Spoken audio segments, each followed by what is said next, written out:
جامع الكتب التسعة إصدار قديمة، يعني زوړ ورژن. بعضې ملګرو ته مشکلات دي، نوي اپډیټ انټرفیس بدل دی هغه. نو زوړ قدیم ورژن به څنګه ډاونلوډ کوو؟ اسانه طریقه دا ده چې کروم ته به لاړ شئ. کروم کې به تاسو ولیکئ جامع الکتب التسعة. جامع الکتب التسعة کې چې تاسو ګورئ نو موډ ورژن به دې کې ګورئ. موډ دا وي چې زاړه ورژن وي او هغه کریک شوي وي.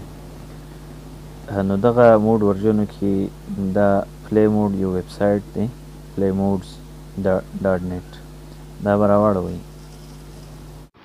تحمیل سریع باندې به نه کلک کوئ بلکې تحمیل 35 MB والا.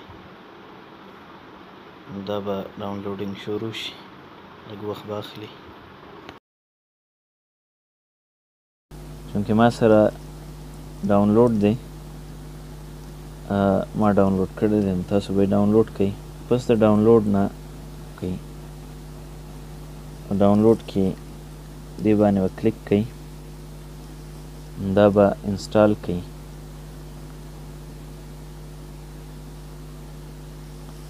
انسټالیشن چې وشي مکمل شي، دا انسټال شو اوپن بټن به ووهئ.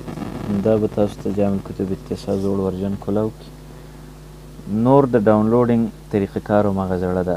تحمیل به شروع کړئ، د ده چې کوم فایلونه دي نو دی به د هغې ډاونلوډینګ شروع کړي.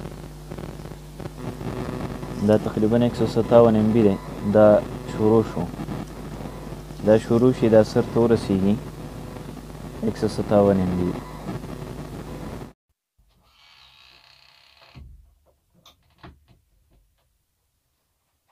اوس اپلیکیشن یې کولاو کړو. اپلیکیشن طریقه کار نور هماغه زوړ دی، په دې کې تفصیلي حالات د دې وغیره موږ مخکې ذکر کړي وو. د هغې نه تاسو هغه بیا معلومولی شئ چې دې کې حدیث لټول څنګه دي، حدیث نمبر وغیره ټول تفصیلات. ما قبل کې موږ ذکر کړي وو د راوي حالات وغیره. دا ټول تفصیل دی. دا د استار قدیم د انسټالیشن طریقه کار و چې تاسو به د دې استار قدیم څنګه انسټالوئ او د هغې نه به استفاده څنګه کوئ. آخر دعوانا الحمد لله رب العالمین.